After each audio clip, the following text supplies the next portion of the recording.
Got a good one today for you guys. Don't go anywhere. As I get this Impala uncovered, I'm going to show you some tips and tricks on how to get a professional looking carpet job in your hot rod.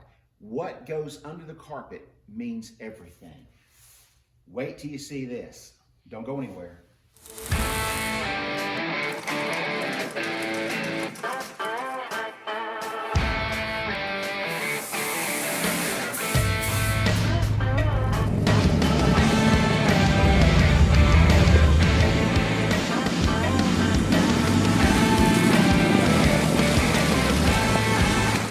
Welcome back to Spanky's. Today we're going to talk about how to build a very contoured floor up to where it looks flat without having squeaks and rattles of wood and other stuff to get that floor flat like some guys do. This is a top secret trick that a lot of guys don't share. I'm going to share it with you. Today we are here because I'm going to teach you another top secret tip. Now this tip is used by a lot of professional upholstery guys, most of which won't share with you like I am. Now this is a cheap way to get a really good look on your car. Now this 61 Impala has got floors that just are contoured and bumps and bruises and stuff all over them, and the carpet just doesn't lay flat. And also the floor itself is very deep. So let me show you a way to get that professional look at home putting your carpet in. Now I know it doesn't look like it's flat on camera, but this is the jute padding that I put down before I put down the carpet. Now back here in the back, it still does have a footwell, all right, but not as deep as it once was. If you didn't have that footwell back here, then the rear seat passengers would have their knees in their face. So you need a footwell back there, but not as deep as the factory puts it. Let me show you what is underneath this jute padding, and that is the top secret. Let me roll this back up, and I'll show you what I've done so far. Now this right here is a rubber product. It is, when you see the end of it, you'll know exactly what it is.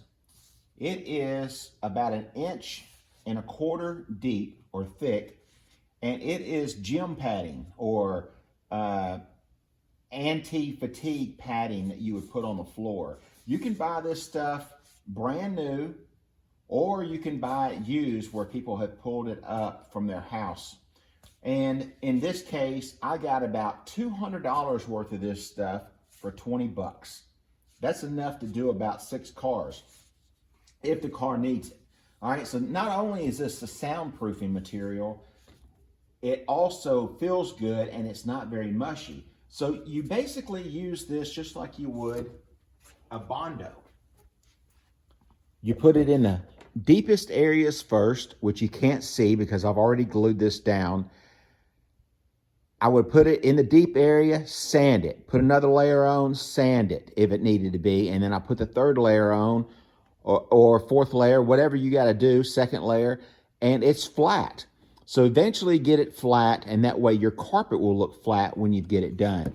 In the back, you can see that I put just a little bit down. There's like 2 or 3 layers there to bring it up about 2.5 inches after I've sanded it. So now when you put that padding over it, it covers up any of the imperfections that was left behind. Anyway, you'll see. Let me get that padding cut a little bit better and we'll get it laid down. All right, so here I'm putting the jute padding down, getting it as close as I can to the edge, so I only have to cut one side. I check my chalk and I outline where I need to cut. All right, so there you go. I know it doesn't look like much on camera, but it is really nice and flat, sound deadening, and insulated, and we're going to put the carpet on top of this, which is even going to increase it more. The carpet comes out flush with a threshold instead of the 3 or 4 inch footwell that this has. Now we set the seats low. The seats will go right here in this area. I didn't put any mat or anything underneath here because the seats fit super low to this. All right, the pedals are now at the nice ride height because I raised the pedals up because I knew I was going to do this. So everything was planned out. Now this will eventually get wrapped just like this, and then we'll do the carpet the same way that we're doing the padding. That is several weeks / months away, one step at a time.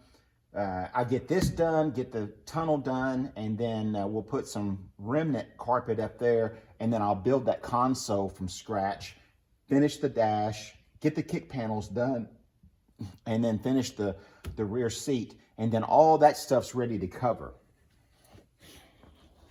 All right, so now we're gonna do the back. Basically what I did on the front is I overlaid it, overlapped it where it didn't need to go. Then I took a piece of chalk and I outlined it where I was going to cut it. So let's get this all tucked in to where we know that we want to cover with the padding. And the carpet's going to go a little bit further than the padding, so you don't need to have it so tight. All right, got a piece of chalk.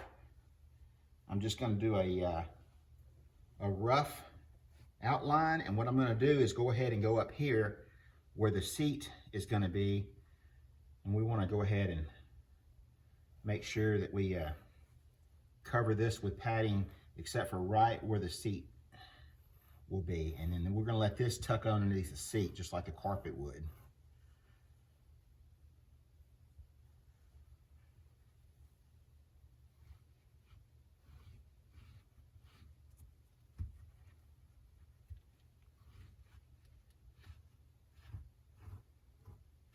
If you don't get it cut enough the first time, you can always come back and trim it again.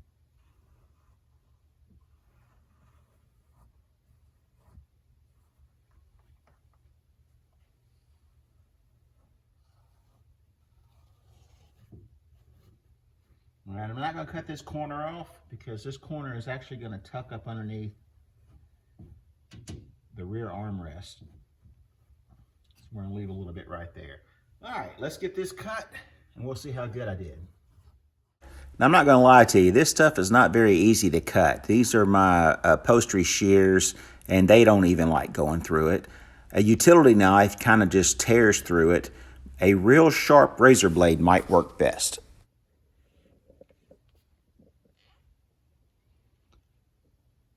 Doesn't show up, I know, but trust me, it's 150% better than the stock.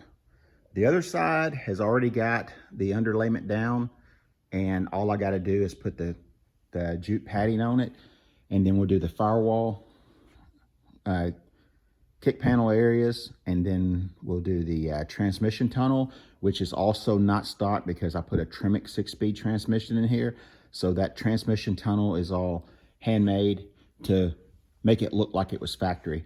Car's come a long ways here shortly, and we've got a long ways to go. We're going to finish those seats, get the back seat done. Then we're going to start the upholstery work, headliner. So still don't know whether I'm going to do a factory style headliner or a one-piece headliner. Why don't you guys let me know what you'd like to see done in this one? Should we sew up a factory headliner? Should I do a one-piece headliner? Or am I missing something? Comment below and let me know what you think. You may be the one that decides what this car gets. So this video was just a short, sweet video just to give you an idea of what's to come on the Impala and some tips and tricks on how to get a better carpet installation by paying attention to the details that comes way before the carpet. So if you like this video, please like, tag, share, and subscribe. Follow the complete upholstery job and the complete build from start to finish on this 61 Impala. It is going to be a head turner, it's going to be fast, and it's going to be fun. So as always, thanks for watching. Now get out in the garage and go build something. See you guys soon in the next episode. Spanky's gone.